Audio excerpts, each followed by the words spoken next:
Bonjour à tous et bienvenue sur ce plateau de Parlons-en. Aujourd'hui, notre numéro se porte sur l'égalité des femmes dans le milieu professionnel. Et nous sommes aujourd'hui consacrés aux femmes. Et nous ne sommes pas seuls sur ce plateau. Nous avons un invité spécial venu tout droit de la France pour nous et rien que pour nous. Alors les femmes, soyez scotchées et suivez. C'est tout de suite. Bonjour Monsieur Ndeye. Bonjour Madame Fantastique. Comment allez-vous?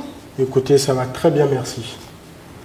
Bienvenue sur ce plateau de Parlons-en. Merci, c'est un immense plaisir pour moi d'être reçu pour votre première émission qui, je n'ai aucun doute, fera succès. Merci beaucoup pour cette attention. Alors Monsieur Ndeye, que faites-vous dans la vie? Je suis juriste de formation, donc j'ai suivi des études de droit, j'ai fait une licence de droit à l'université de Tours en France, ensuite j'ai fait un master de droit, maîtrise en droit des affaires, maîtrise en droit social et gestion des ressources humaines, et un master 2 en management et administration des entreprises. Et qu'est-ce que vous aimez faire en dehors du fait que vous avez fait des études de droit et tout? Alors moi je suis très intéressé par les questions d'actualité, et les questions d'actualité liées à la condition de la femme, les questions d'actualité, les questions politiques, en général les questions de société. Je suis très, tout ce qui concerne l'égalité, je suis très attaché à ce type de sujet.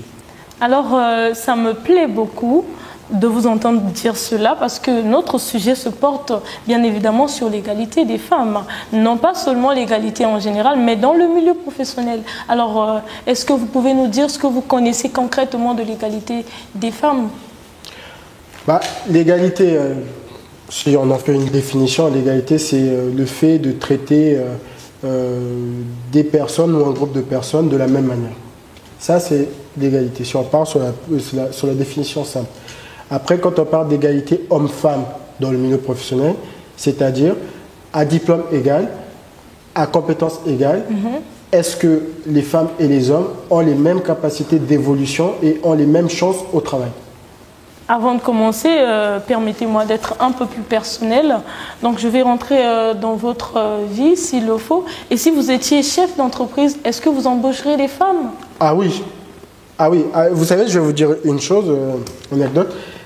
J'ai été adjoint de direction dans une entreprise, même deux. J'étais adjoint de direction. Donc, je secondais deux directrices d'établissement.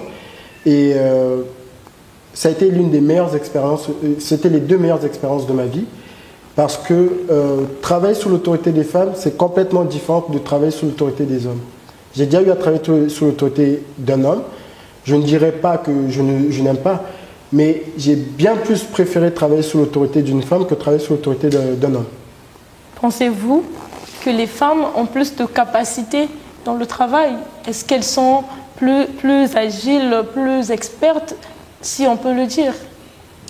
Je ne sais pas, je ne peux pas avoir la prétention de dire ça, mais c'est sûr et certain que les femmes, elles ont des compétences, elles ont des qualités qu'on a besoin dans l'entreprise. C'est sûr et certain, ça, on ne peut même pas douter de ça. Et comment dire, même aujourd'hui, moi j'évolue dans un milieu, j'évolue en Europe, et en Europe, les femmes, elles sont extrêmement bien représentées dans le milieu professionnel. Elles sont extrêmement bien représentées. Et si je puis me permettre, lorsque vous êtes arrivé ici, précisément à Brazzaville, qu'est-ce que vous avez constaté? Parce que nous sommes à Brazzaville et il y a certaines choses qui se passent qu'on ne peut pas toujours tout dire, mais qu'est-ce que vous avez constaté dans votre environnement? Est-ce qu'il y a des femmes qui se battent pour gagner leur place dans le milieu social? J'ai constaté du bien, tout comme j'ai constaté du moins bien. Je ne peux pas dire du mal, j'ai constaté du moins bien. Du bien parce que aujourd'hui il y a des femmes qui occupent des postes de direction, mais ce n'est pas suffisant.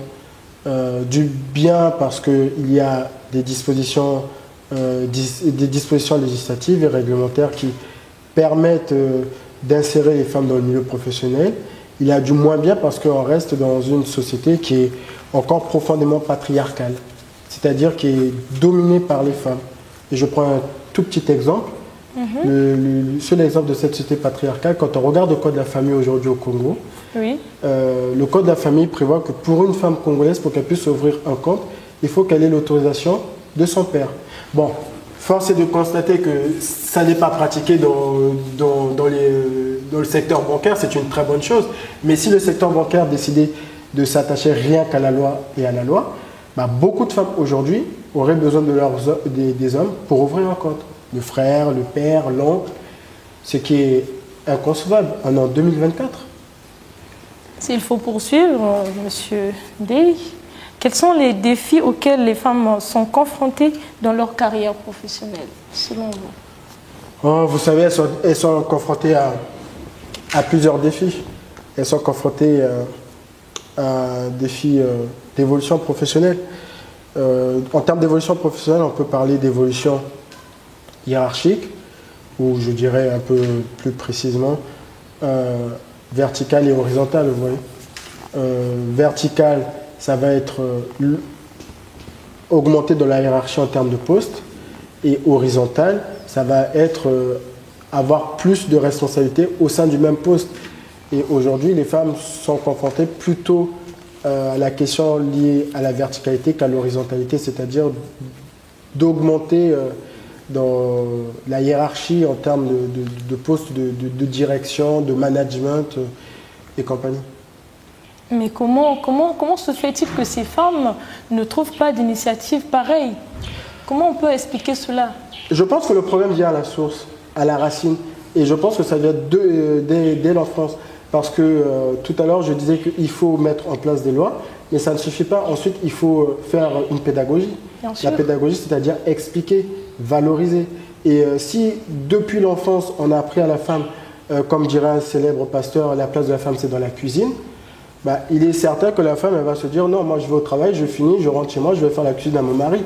Mais si on apprend à la femme que non, ta place, ce n'est pas que à la cuisine ou ça n'est pas à la cuisine, peut-être que dès l'enfance, la femme va se dire non, j'ai aussi mon rôle à jouer dans cette société, j'ai aussi ma partition à jouer et que je peux être une valeur ajoutée pour l'économie, pour la marche, pour le développement du pays. D'accord, monsieur. Monsieur Ndeye, on continue avec vous et c'est tout de suite après la pause. On vous revient.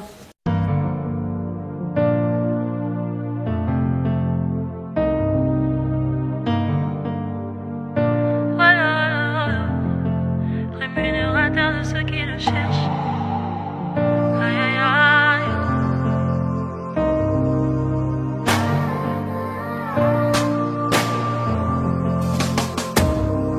Dans ma détresse, j'ai crié à l'Éternel. Dans ma douleur, j'ai parlé à mon papa. Il n'est pas resté indifférent à ma requête. Et il ne m'a pas donné le dos comme le monde le fait souvent.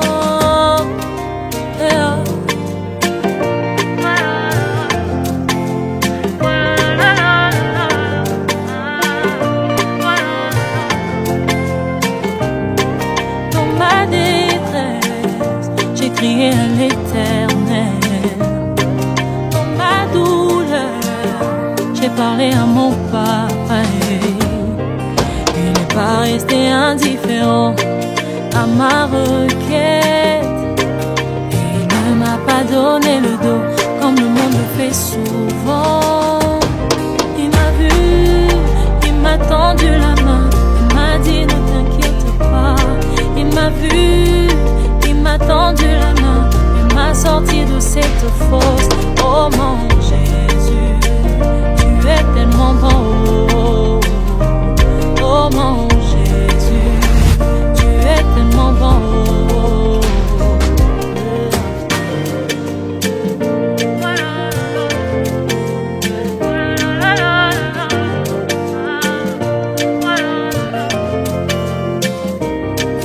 Rémunérateur de ceux qui le cherchent, l'abri de sans force, tu es le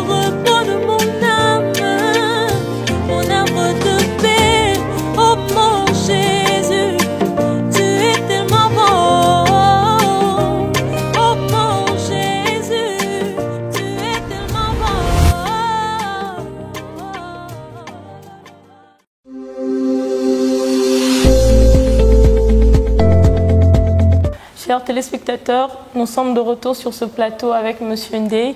Nous allons poursuivre notre émission et nous allons encore lui poser des questions. N'hésitez pas à envoyer vos messages, n'hésitez pas à envoyer des questions et nous sommes là pour vous répondre. Nous sommes là pour vous éclaircir sur certains problèmes que vous avez chaque jour. Ne l'oubliez pas. Alors Monsieur Ndeye, nous passons à notre 5e question. Et comment les femmes peuvent-elles surmonter les obstacles et réussir dans les domaines traditionnellement dominés par les hommes? Ça, c'est une question très intéressante. Et je pense que ça tiendra en un seul mot, oser. Oser, pourquoi? Parce qu'elles doivent oser en se disant que si je veux faire ce métier, je peux le faire. Si je ressens que j'ai les capacités de faire ce métier, je le fais. Il ne faut pas se poser des limites. Ce n'est qu'en osant qu'on arrive à ouvrir des portes et à se donner des possibilités. Et aujourd'hui, je prends un exemple tout simple. Il y a peut-être 20-30 ans, il y a peut-être 20-30 ans, les statistiques montrent qu'il y avait très peu de femmes présentes dans l'armée, dans la police ou dans la gendarmerie, parce que ce sont des métiers typiques que je peux prendre comme exemple, ou même dans le domaine médical ou dans le domaine de la chimie. Aujourd'hui, force est de constater que les choses ont évolué, et dans le bon sens. Oui, parce que ces femmes, elles ont osé. Elles se sont dit, bah non, il n'y a pas que les hommes, nous aussi, on peut. Il y en a qui, c'était une véritable vocation. Voilà. Elles se sont dit, bah, c'est ce que je veux faire. Si c'est une vocation, il faut oser.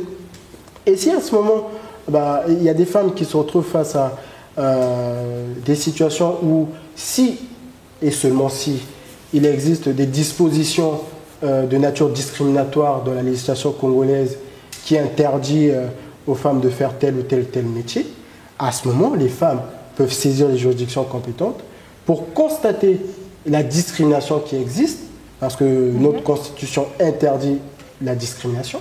Et donc, s'il existe une discrimination, à ce moment, il revient aux juridictions compétentes d'annuler cette disposition législative qui discrimine la femme, ou d'expliquer pourquoi la femme est discriminée et pourquoi elle ne peut pas faire tel ou tel métier. Donc ce n'est qu'en osant qu'on arrive à surmonter les obstacles. Après, dans d'autres pays, ils auraient utilisé d'autres voies, mais je ne vais pas le dire ici parce que voilà, je ne pense pas que c'est la meilleure voie, mais voilà. D'accord, Monsieur Ndeye. Est-ce que vous pouvez encore une fois essayer de nous éclaircir sur ces choses à connaître, parce que nous ne savons pas certainement ce que nous devons faire. C'est pourquoi nous sommes derrière les hommes, c'est pourquoi nous nous cachons derrière certaines réalités. Bah déjà, il faut déjà arrêter de vous cacher derrière les hommes. Il faut arrêter. Il faut arrêter et vous imposer. Il n'y a pas lieu de vous cacher derrière les hommes. Et c'est vrai qu'il y en a encore. Mais je pense que celles qui font ça, c'est peut-être celles qui n'ont pas accès à la connaissance. Parce qu'aujourd'hui, et Dieu merci, il y a beaucoup de femmes aujourd'hui qui sont dans le milieu professionnel. Il y a des femmes avocates, des femmes magistrates, des policières, des gendarmes, gendarmettes, des femmes militaires, des sénatrices, des députés. Donc il y en a beaucoup. Et tant mieux, mais celles qui continuent à se cacher, je pense que c'est un défaut de connaissance, de formation ou d'information. Et je pense qu'il faut aller les récupérer, ces femmes-là, les former. Donc, selon vous, vous pensez qu'il faut aller oser faire ce qui est bon pour toutes ces femmes-là. Alors, merci. Pour terminer, Monsieur Ndeye, quel est votre conseil pour ces femmes qui ont du mal à évoluer dans le milieu professionnel? Qu'est-ce que vous avez à dire pour ces femmes? Ce que j'ai à dire aux femmes, c'est ne baissez jamais les bras. Vous êtes une constituante de cette société. Nous avons indéniablement besoin de vous. Et il faut vous battre. Il faut vous battre, il faut continuer. Il y a des progrès qui sont faits actuellement. Il y a beaucoup de femmes qui osent. Je vais prendre un exemple, si vous me permettez. Il y a 3 ans, je pense, ou il y a 2 ans et demi, je suis tombé sur une émission de Canal+ Afrique qui parlait, vous parliez de métiers qui sont réservés aux hommes, d'une femme qui a créé une société qui est à Pointe-Noire. Je ne vais pas dire son nom ni l'entreprise pour ne pas faire de la pub, mais qui est à Pointe-Noire dans le domaine automobile, c'est-à-dire du remorquage automobile. Lorsqu'il y a des voitures qui sont accidentées, elle va faire le remorquage. Et moi, j'ai trouvé ça magnifique, quoi. C'est De me dire, extraordinaire. ah oui, je me suis dit, mais chouette, enfin une femme qui est dans un domaine où on ne l'attend pas. Et là, par exemple, vous voyez, bah, c'est un très beau message qui est envoyé aux autres femmes pour leur dire, bah, il faut oser. Il faut oser. Et elle, vous voyez, par exemple, je ne pense pas qu'il y ait une loi discriminante qui a dit, bah, non, vous n'avez pas le droit de faire ça, c'est parce qu'elle a osé. Mais peut-être qu'il y a beaucoup aujourd'hui qui se disent, bah, non, je ne vais pas le faire parce que c'est un truc d'homme. Et elles ne savent peut-être pas, mais celle-ci, vous voyez, par exemple, elle a osé. Et elle est arrivée. Alors, que pensez-vous des conditions que l'on donne aux femmes dans le milieu professionnel? Comment on les traite? Comment elles sont traitées? Il y a des entreprises qui ont mis en place des systèmes de gestion des conditions de travail ou même, je dirais, des conditions de travail dans l'entreprise. Mais aujourd'hui, il y a quand même un phénomène, je pense, qui est important de souligner et que ça doit cesser et qu'on doit tous dénoncer, tous, hommes comme femmes, grands comme petits. C'est la question du harcèlement sexuel de la femme dans le milieu professionnel. Et ça ne se passe pas qu'au Congo, ça se passe partout. Mais moi, je parle particulièrement au Congo. C'est un sujet tabou, on en parle très peu. Mais les femmes sont régulièrement harcelées dans le milieu professionnel, harcelées sexuellement. Il y en a pour certaines qui bénéficient de promotions, on a tendance à dire, on prend le terme promotion canapé, c'est-à-dire qu'elles arrivent à obtenir des promotions en se donnant au chef ou en se donnant à plusieurs chefs. Et si jamais elles ne donnent pas? Et si elles ne donnent pas, elles ne bénéficient pas de promotion, c'est quelqu'un d'autre qui prend la promotion.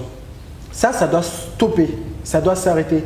Les femmes ne sont pas une marchandise, les femmes ne sont pas des objets sexuels, les femmes sont nos équivalentes, les femmes sont elles sont égales, une femme est égale à un homme. Ce genre de choses doivent stopper dans cette société. Et ce n'est qu'en commençant par traiter les femmes telles qu'elles méritent d'être traitées que je pense qu'une société pourra aller de l'avant. Merci beaucoup, c'est très touchant ce que vous venez de dire. Et je pense que les gens qui vous suivent en ce moment, ils sont touchés eux aussi parce que c'est un sujet tabou, comme vous l'avez dit. Les femmes sont maltraitées dans leur milieu professionnel et ils sont confrontés à plusieurs situations, notamment des violences. Et on n'en parle pas en fait, on n'en parle pas. Et vous voyez par exemple, quand vous parlez de violence, c'est peut-être pas dans le même registre, mais ça reste dans la question de l'égalité homme-femme, pas dans le milieu professionnel, mais on va dire un peu plus à l'extérieur, dans le milieu privé. Récemment, il y a la loi Mouebara qui a été votée, qui a été promulguée et qui vient, c'est un message qui est envoyé à la société congolaise, qui est envoyé aux hommes en général pour leur dire il y a certaines choses qui doivent cesser, il y a certaines choses qui doivent s'arrêter tout de suite. Et il y a des effets aujourd'hui parce que j'ai récemment vu dans l'actualité des journaux, des condamnations qui sont tombées sur le fondement de cette loi Mouebara. Mais on doit également s'imprégner, c'est-à-dire prendre cette question de violence faite aux femmes et la ramener dans l'entreprise sur les questions liées à l'harcèlement sexuel. Parce que c'est très important. Monsieur Ndeye, dites-nous, peut-on améliorer la représentativité des femmes dans le milieu professionnel, bien sûr? Écoutez, bien évidemment qu'on peut améliorer la représentativité des femmes dans le milieu professionnel. C'est même une nécessité. C'est une nécessité des pouvoirs publics, c'est une nécessité des entreprises, c'est une nécessité du milieu scolaire d'apprendre ça aux élèves. Et vous savez, quand on parle de représentativité, il y a un pays qui me vient tout de suite en tête, un voisin avec lequel le Congo entretient d'excellents rapports diplomatiques, d'amitié. C'est quel pays? C'est le Rwanda. C'est le Rwanda où il y a un taux de représentativité des femmes dans le milieu professionnel, mais également au Parlement, qui est le plus élevé d'Afrique. Et je pense même du monde où le taux de femmes est le plus élevé. Et vous voyez, par exemple, là, on peut essayer d'aller prendre exemple chez nos voisins, qui plus est, nous avons de très bons rapports avec eux. On peut s'inspirer de ces exemples-là pour pouvoir améliorer la représentativité. C'est très important.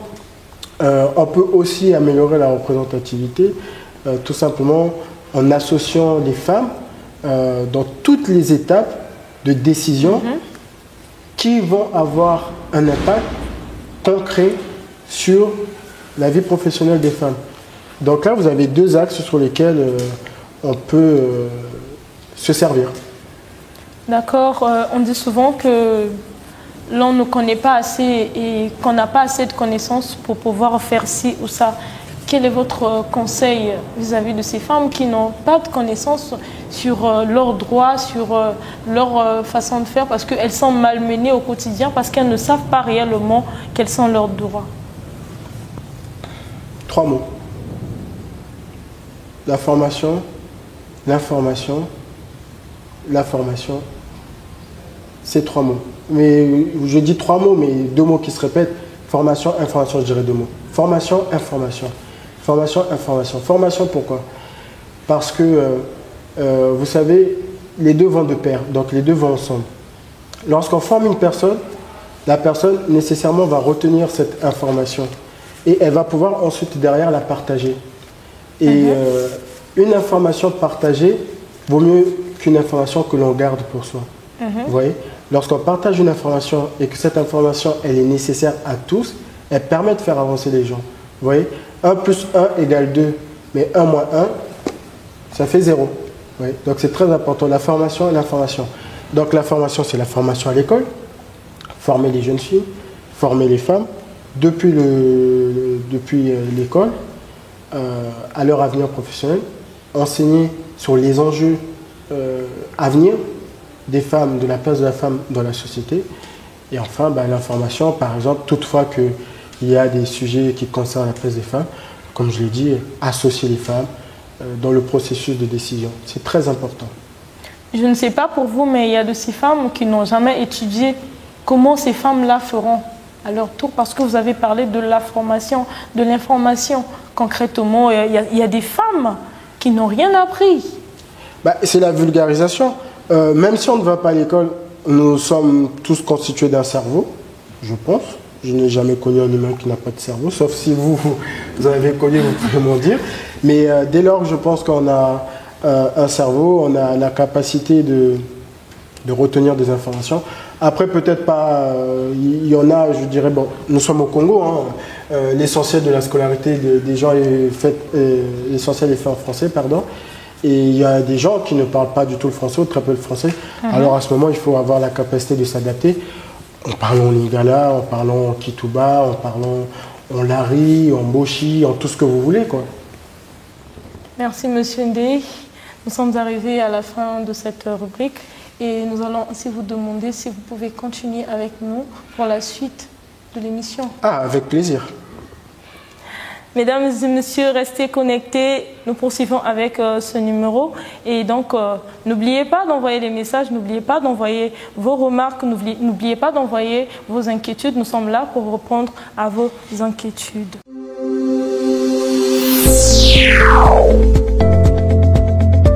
De retour sur ce plateau avec Monsieur Ndeye, toujours. Monsieur Ndeye, est-ce que ça va? Oh oui, ça va.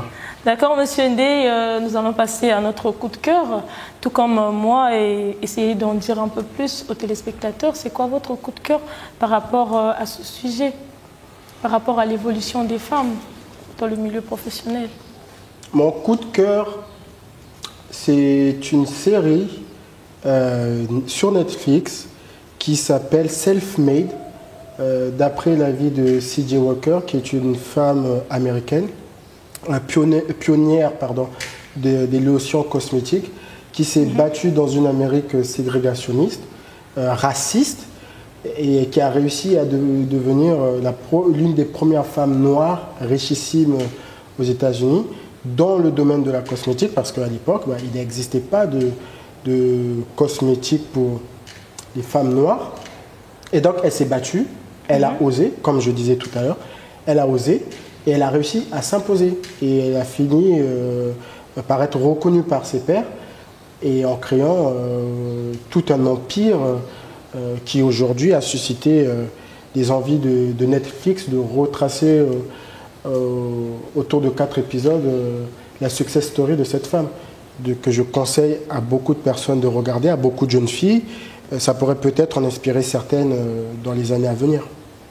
Vous l'avez compris, chers téléspectateurs, notre invité nous a ainsi donné le nom de son film préféré. Mais qu'est-ce qui vous a marqué concrètement dans ce film? Qu'est-ce qui vous a vraiment marqué? Est-ce que c'est la façon de faire? C'est la force de persévérance de cette femme. Le fait pour elle de croire en elle, de connaître ses capacités, de connaître ses compétences et de se dire j'y vais. Vous savez, je vais faire une dédicace à ma mère qui, une fois, lorsque je lui ai dit je veux devenir avocat, Dieu merci, je vais le devenir, qui m'a dit quand on sait ce qu'on veut, on n'a pas peur. Et donc moi, je dis aux femmes, si vous savez ce que vous voulez, vous ne devez pas avoir peur. C'est comme vous l'avez dit au départ, vous n'êtes pas le représentant des femmes sur ce plateau, mais vous l'êtes sur ce plateau, un représentant parfait pour les femmes et un modèle à suivre, s'il faut le dire. Donc, Monsieur Ndé, nous allons encore poursuivre avec vous, si vous nous permettez, bien sûr. Avec plaisir, surtout que je suis en très bonne compagnie. Bien évidemment.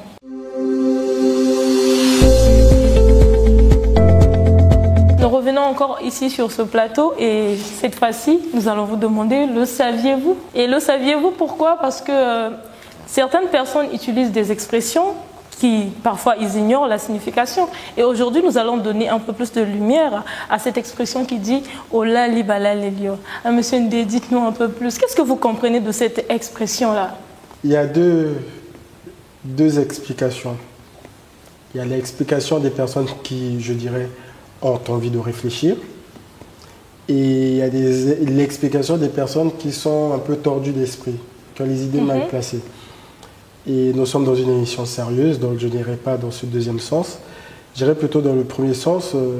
Je connais cette expression en Brazzaville, ce que l'ali banali. En gros, pour moi, je me dirais que il faut savoir rester éveillé et toujours prêt à réagir. Il faut toujours essayer d'avoir un coup d'avance, être préparé à toutes les éventualités. Sinon, tu restes derrière les autres et les autres avancent. Et la deuxième explication, comme je vous dis, je ne vous la donnerai pas. Je laisse aux téléspectateurs la liberté. Bien évidemment. Olali balalio. Donc, selon vous, c'est une façon de rester éveillé, de garder les yeux vraiment ouverts parce qu'on ne sait jamais ce qui peut arriver d'une façon ou d'une autre. Et cette expression-là est utilisée partout. Et on voit les jeunes aujourd'hui l'utiliser. Moi, d'ailleurs, personnellement, je ne savais pas ce que ça veut dire à la base. Et c'est quand vous me donnez des explications comme ça que je comprends que désormais, je vais l'utiliser. Je suis très heureux de savoir que c'est une très bonne chose. Et voilà, nous sommes arrivés à la fin de cette émission. N'oubliez pas de rester curieux et de rester ouvert d'esprit dans vos discussions quotidiennes. Restez scotchés sur Eli TV pour plus de programmes. À la prochaine.